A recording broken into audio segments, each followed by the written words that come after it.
Brent Martineau, Casey Kurtz, Aaron Schachter. And now, joined by Austen Lane. What? Oh, no. What's up, Austen Lane? My goodness. Casey is nervous about this segment. I'm not nervous. He doesn't know what's going to nervous. happen here. Austin still likes me. Casey, what are you nervous about, man? Come on, I'm man. not nervous. I'm not nervous. They should be nervous. I think I we're still on good swear to terms. God, Brent, if I see you looking at Austin in some kind of flattering way while I'm in this room, I'm going to be so mad. So mad. What's happening? Nothing too much, guys. Just hanging out. Just had to run some errands. Just got back home. Obviously, getting prepared for my fight coming up here next Tuesday. So just kind of the same old, same old. All right, here's the deal. I want to ask you about Jags, too. Hope life is good. But the big fight Tuesday, right? I mean, we were talking, heck, if you go back, when was the last time you fought? Oh, that's a great question, man. Was that February?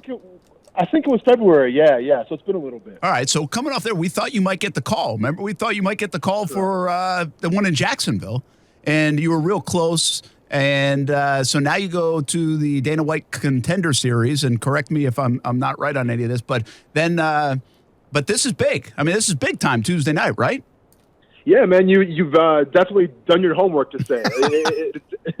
It's definitely a big fight. You know, this is an opportunity where if I win this fight, I'll be signing a UFC contract. So there's definitely a lot on the line. You know, and it's not something I've done this before. You know, my Greg Hardy fight would have been back in 2018. That was under like the same event and everything. So yeah, it'll start around 8:00 on ESPN Plus. Check your local listings, as I always say. And yeah, Brent, thanks for. I think I still have the company password for ESPN Plus, so my family can watch it. So they appreciate you guys as well. So no problem. I keep getting Milwaukee Brewers stuff all the time. At least you're still in the mix. So who are you fighting? And how ready are you? I mean, you got to be itching to fight, man. It's been a long time. I mean, outside of Casey wanting you to fight with us or me, that hasn't happened. Correct. No, it's definitely been a long time coming. I'm more than ready. Training camp was great. You know, even if it wasn't, I would lie and say it was good. But it was actually a great training camp. You know, I was able to stay pretty injury free, which is the most important part. I'll be fighting a guy by the name of Richard Jacobi, who's fighting out of Brazil. It'll be his first time fighting in the U.S. He is 6-0-1, which means he has one draw, and that was his last fight. Traditionally, when you think of like Brazilian fighters, you think of guys that have a really great ground game and great jiu-jitsu because, you know, that's where jiu-jitsu is from. But this is the exact opposite. This is a striker who's very patient. And if you looked at him, he's kind of unassuming in terms of athleticism, but he's got a great high kick. He's got great striking, and he's more of a counter puncher. So he's going to be very patient out there. So this, to me, is a fight that's kind of tailor-made where I got to be myself, but I have to be patient. I can't rush in and make a mistake. And if it goes to the ground, I'll be pretty confident from there as well. You ever catch yourself having to like reset your mindset, Austin, when you see a guy who you say is or someone who might be unassuming athletically? I don't know. I'm looking at pictures of him. He's not he's a big dude, but he's not like one of these like chisel. He's no Clay Harbor as far as he's no Austen Lane. Yeah, right. 6'6" 245. Aaron. Yeah, you know, I mean, when I'm obviously every fight you have to kind of handle differently depending on the opponent's skill set. But like I always try to, when I enter the cage, you know, I have to be wary of his high kick, I have to be wary of his counter punch, all that stuff. But it's more of what I do, you know, and that's something like I can always control. So yeah, I mean, you know, we tailored a game plan a little bit specifically for my opponent coming up here. But most importantly, it's what I do well and making sure that I'm on point, you know. And I think if you do that, you know, and you obviously remain calm, and you remain collected, you obviously have a great chance of winning. Austen Lane with us, got a big fight on Tuesday night, 8:00 on ESPN Plus. Where is the fight? It's going to be in Vegas. It's going to be at the UFC Apex. Oh, nice. so it's there. Yeah, that's where they do all of those, right? Correct. Yes. Yeah, and like, how did this come about, Austin? I mean, did this was this on the kind of agenda potentially even back earlier in the year? Was it a possibility, or does it kind of like, hey, your phone rings one day and it's like, oh, I got an opportunity now?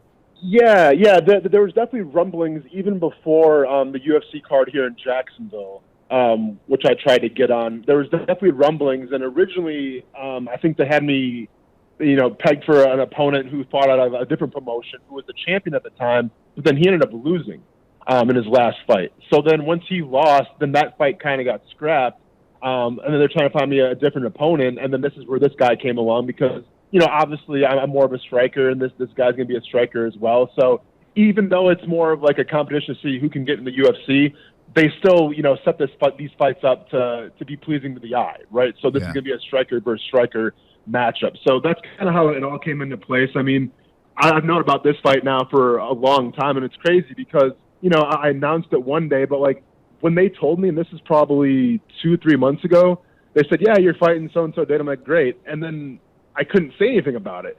And then I'm like, all right, well, I'll just sit on this until they give me the go-ahead. Well, then somehow something leaked on a website where somebody found out. And then I was like, well, if they're going to leak that, I'm going to leak it myself as well. So then I actually, I put it out there. And the funny thing was Stuart Weber put it out there before I did. And obviously Stuart and me go way back, and I like supporting that dude. And I always give him a retweet. But, like, I couldn't retweet him at the time because, well, I didn't announce it yet. And I didn't want to get in trouble. So, like, I let Stuart do his own thing. And then a couple weeks later, I finally got to go ahead to release information. The Action Sports Shacks team has this thing covered, Casey. They got the big scoop. For sure, man. Casey, all the sources. Casey, how much money are you putting on Austen? All of it. Well, which isn't much because you lost it last weekend. Austin, I had a rough Saturday, Sunday. I lost every single bet I placed, but you got to bring me back. No added pressure. You got to bring me back, Austin. I need you. Okay, then I'll see what I can do. I mean, do you want me to fake an injury so I can become an underdog or something like that? You got to take a fall in the second round. Yeah. Hey, one other thing that people have asked us this, but this is different than like the reality show thing that they do. So this is live, right? Yeah. This is going to be live. Yeah. So the reality show is called The Ultimate Fighter, and that's basically it's kind of like we talked about it a little bit. I remember in the past on the show, but basically it's like 10 guys, living in a house together, and then they kind of have a competition like a tournament style to see who wins that, and then whoever the winner of that tournament is becomes a UFC fighter. And I don't think I even told this before, but I actually got invited to go on that. But the last thing I was going to do was spend like 4 or 5 months away from my family, away from my job, and live in a house, with a bunch of other dudes. Just not my style. I'm not in college anymore, so I didn't really want to go that route. So I'm thankful that, the Contender series came back around. Aaron Schachter found a picture for the Twitter, Facebook, YouTube, Twitch folks of you and carrying Ronan when he was like 18 months. I didn't have to look very far. It was like the third Facebook picture. Oh, nice. That's an old school one now because how's my man Ronan doing? Oh, he's he's definitely a man now. He's doing great, man. He's second grade. He's loving it. I actually had my first parent-teacher conference by myself last night. Oh, how'd you do? That was a little stressful. Oh, and I definitely showed up 10 minutes late because I got the wrong time. So that was a bad look on my part. The teacher gives you a dirty look. You turn around, give him a rear naked choke. You say, "Sit down, teach." Well, that's like my biggest fear is going to one of these things and like, oh, it turns out your son is like the biggest jerk and all fast. Thankfully, he's not. He's a good kid. Yeah, he acts like a good kid at home, but I didn't know I could be raised like a little Hannibal Lecter. Little sociopath. And you really don't know. You really don't know until they get into school and start messing with other kids too. Yeah. And by the way, even these good behaving kids, because I've had at least one of them out of 3 is a really good behaved kid. They still go and cause mayhem in those schools. So just be mentally prepared for that. What's he playing? Noted, man. Noted. Let's get a size check. I mean, does he weigh more than Ty already? And he's like 8. He doesn't weigh more than Ty because he's not 90 pounds yet, but he's pushing there eventually. We're hoping with maybe a couple more meals here or there, he can break 90 maybe next year in 3rd grade. There you go. That's what Ty was when he played like his freshman season. But he gets Secret up to handshake. 130. Ty's up to 130. He's getting into a new weight class. Wow. We're there. All right. Hey, we got you on, man. I want your thoughts on Trayvon Walker especially. I mean, how good was that the other day, and how much did you like him anyway?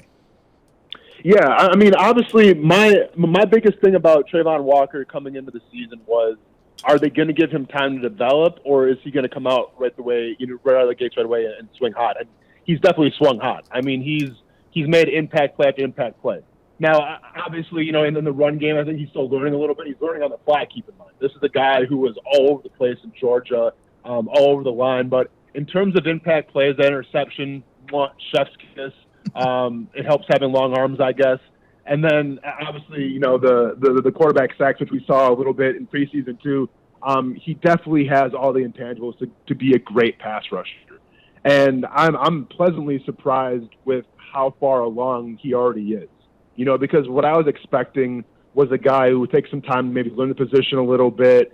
We'd see some mental mistakes, out of position, out of gap, have to refine his pass rush and all that stuff. And, yeah, granted, there's maybe a little bit here or there, but I think as a pure pass rusher, he's already showing a very high IQ. He obviously has athleticism, the length, so I've been very impressed so far with Trayvon Walker. You concerned at all about Trevor? So here's the thing about Trevor, and it's crazy, man, because I get this in public. It's not, hey, how's everything? Hey, what do you think about Trevor Lawrence? Like that's the biggest thing. So do I, which is really weird. Yeah, right? It used to be, hey, are we going to sign Tim Tebow? And now it's like, what do you think about Trevor Lawrence? And the way I put it is, it's like this. You know, like I don't care what PFF says. You know me, Brent. I'm not an analytical guy by any means. So, like, I don't care, like, what the numbers say, what the grades are. I ask people this. If you were to explain to me Trevor Lawrence, and you were to tell me one play, positive, that defines Trevor Lawrence, what would that play be right now? And the reason I ask this question is because when we had Gardner Minshew here, I'm reminded of the game in Denver when he hit, I think it was Rock Armstead in the end zone. You know, he dodged like 4 or 5 defensive linemen. He created a play with his legs, ended up winning that game for the Broncos. Aaron, I think you're a New York Jets fan, right? I am, yes. Obviously, Zach Wilson's still very fresh to the game as well, but I would argue and say if you're to find a Zach Wilson play so far in his career, I think that 57-yard run against the Jaguars to score a touchdown is up there. It's got to be a top 3, yeah. Yeah. My question to you, gentlemen, is what is Trevor Lawrence's play right now? I would say it's the Indianapolis play last year where the snap goes high, he has to roll right, and he hits Marvin Jones. Okay. Do you have anything else for me or not? Because I think that one's comparable, and I think the Marvin Jones one against Miami, though, too, in the end zone, I believe. He had a pretty nice and ironically, Austin, the Marvin Jones play the other day, you probably appreciate more as a football guy, like when he was rolling right and he threw the bullet in the sideline. It was like a really good play. But I wouldn't say it's like going to end up on Sports Center type play. So I know what you're getting at here, and I agree with you, by the way. Like, I don't think he's had enough flash plays. Like, I mean, Trayvon Walker has 2 flash plays, and he's played 1 game. Exactly. You know, and like, don't get me wrong, Trevor's made some nice throws. You know, like when he's looking down the field, he sees a wide open receiver, he makes that throw. But guess what? A lot of quarterbacks make those throws. What I want to see is when the pocket breaks down, when stuff doesn't go right, when the game's on the line, what do you have for us then? Because that to me is what separates a decent quarterback to an elite quarterback, or to, like we talked about a couple years ago, a generational quarterback in Trevor Lawrence. You know, like we always praise Patrick Mahomes, we praise Aaron Rodgers. Yeah, they're great quarterbacks, they can make every single pass, but what we really praise them on, what we celebrate them on, is their ability to think on the fly, to adapt when it doesn't go right. They can use their feet, they can use their arms at different angles and create that pass. I haven't seen that a lot from Trevor Lawrence yet. Now, granted, he's still young. There's still plenty of time. But once again, when you go from a Gardner Minshew who was all about backyard football and improv, and then we go to this, you know, a self-appointed chosen one in Trevor Lawrence, and we haven't seen a lot of those plays yet, I think fans have a right to feel frustrated. Yeah, and I think that's where we're at here, especially the compilation of everything around Jacksonville for so long. We'll see where it goes. Austen Lane, big fight coming up Tuesday night. So good to talk to you again, man. Yeah, it's been a little bit, man. It's great to hear from you guys. Aaron, it's great to hear from you. I mean, you're a Jets fan. Best of luck to you as well. Thank you, buddy. I appreciate it. Hey, yeah, you're welcome. You know, Casey, we still love you. By the way, we want you to come back and do some Shock Your Mock or whatever. And for everybody who's listening, they know you can find Austin and Megan on 95.1 WAPE in the morning. And he's killing it over there on that side. But we did have to hire like 4 people to replace you. So that should make you feel good. Oh no, for sure. I mean, I definitely saw like on the internet, man. We got Maurice Jones-Drew, like we got Rasheed Mathis, and we got Clay Harbor, man. So it's like you guys are the Oakland Athletics of, you know, like the old days trying to play Moneyball right now. There it is. Which I'm very like. That's a compliment to me. I mean, I'm Jason Giambi, and you're trying to hire these smaller type. I think Maurice Jones-Drew. I think. He played like back here, right? He was like a running back here, if I'm not mistaken. And then Rasheed Mathis was like a safety or something for the Jaguars. Maybe you calm down on the Giambi comparisons till you get past USADA on the fight night. Yeah, that's a good point. All right, man. Hey, thanks for jumping in. Jump in anytime. Open invitation, of course. But most importantly, go kick some ass on Tuesday night. Good luck in the fight. Good luck. Awesome, guys. I appreciate it, man. Y'all take it easy. Stay casual. We'll talk to you soon. All right. That's Austen Lane, of course. And big fight. Seriously, big fight.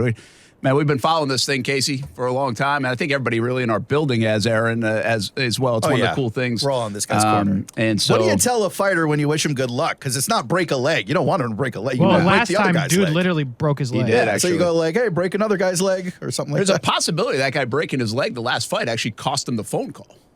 Because Yeah, if he 'cause he beats couldn't him, show anything, right. You know, if he beats him like the guy he might have got the phone call already. Yeah. And so, but he's got great opportunity. Sure. What are those deals? I should have asked him, but it's usually like a 4-fight deal or something, right? So if Austin wins Tuesday night, he's probably got himself like a 4-fight deal in UFC. Very Like no cool. matter what.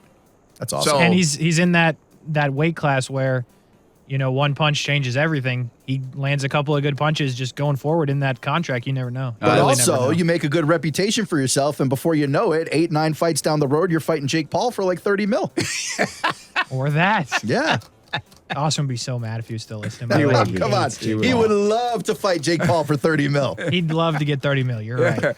He'd probably like to knock out Jake Paul. Of right? That is true, too, though. Of course. And I we'll would find like him out to the do that. truth if it's really a dive. true. We should push for this. That would be great. So good luck. By the way, it's 8 o'clock Tuesday night. We'll pump it up a little bit more over the next week. But Austen Lane fighting in the Contender Series. That's Dana White's Contender Series out in Vegas, and it is on ESPN+. I'm not giving everybody else my password, but Austin does have it.